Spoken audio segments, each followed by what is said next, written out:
Hello friends, ఈ మధ్యన నా వీడియోస్ చూసి ఒక ఆవిడ కామెంట్ చేశారనమాట. ఏంటంటే డబ్బులున్నాయి, తిరుగుతున్నారు, డబ్బులు ఈ మధ్యన వచ్చాయి కదా అని. ఈ మధ్యన రాలేదు ఫ్రెండ్స్. మేము ఈ మధ్యన కొత్తగా కూడా ఏమీ చేయలేదు.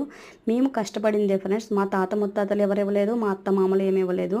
సో ఏంటంటే మమ్మల్ని కష్టపడి చదివించారు. వాళ్ళు రైతులు అనమాట. సో మేము రైతు బిడ్డలము. మమ్మల్ని కష్టపడి చదివిస్తే మా చదువు వృధా కాకుండా మేము చదువుకున్నాము. మా హస్బెండ్ మేము ఉద్యోగాలు చేసుకున్నాము.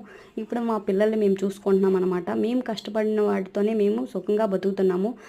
సో 10 మంది ఖాళీగా కూర్చొని మాట్లాడుకుంటారు, కామెంట్స్ ఇసురుతుంటారు అనమాట. ఎవరైనా ఎదుగుతున్నారు అంటే వాళ్ళ మీద ఏదోలా బూడిద జల్లడానికే చూస్తుంటారు. అదే అలాంటి సమాజంలో మనం బతుకుతున్నాము. ఎందుకంటే ఒకళ్ళు ఎదుగుతుంటే చూడలేని వారలేని జనాలు ఉన్నారనమాట. మా ఫోకస్ ఎప్పుడు మా పిల్లల మీద, మా జాబు, మా ఇంటి పరిస్థితుల మీద.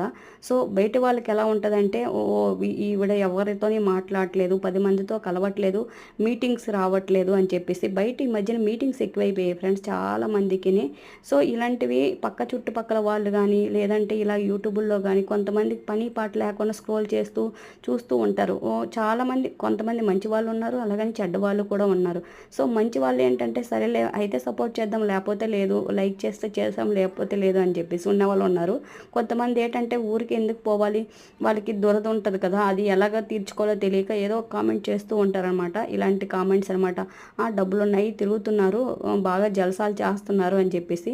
మీకు ఒక విషయం చెప్తున్నాను ఫ్రెండ్స్. అన్నీ ఉన్న ఆకు ఎప్పుడు అణిగి మణిగి ప్రశాంతంగానే ఉంటుంది. ఏమీ లేని ఆకు ఎగిరెగిరి పడుతుంటుంది అనమాట. ఆ ఎగిరెగిరి పడుతున్నప్పుడు మనకి ప్రకృతి కానీ లేదా పక్క వాళ్ళు కానీ ఇస్తూ ఉంటారు. అలాంటప్పుడు కూడా మనకి బుద్ధి రాదనమాట. ఎందుకంటే మనకు ఉన్న గర్వం ఆల్రెడీ తలకి ఎక్కువ ఉంటుంది.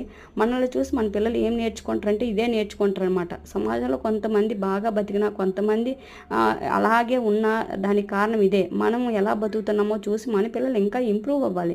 మా తల్లిదండ్రులు కష్టపడ్డారు, చదివించారు కాబట్టి మేము వాళ్ళ కష్టంగా తెలుసుకొని మేము ఇంకా చదువుకొని బాగా మంచి స్థాయికి వచ్చాము. అలాగే మీరు ఏం చేస్తున్నారో మీ పిల్లలు చూస్తారు, నేర్చుకుంటారు. రేపొద్దున ఆ ఎఫెక్ట్ మీ మీద పడుతుంది అనమాట. ఈరోజు నువ్వు నీ మామ అత్తలు ఎలా చూస్తున్నావో రేపు నేను అలాగే చూస్తారు. సో ఇలా ఊరికే కామెంట్ చేయకండి ఫ్రెండ్స్. Hello friends.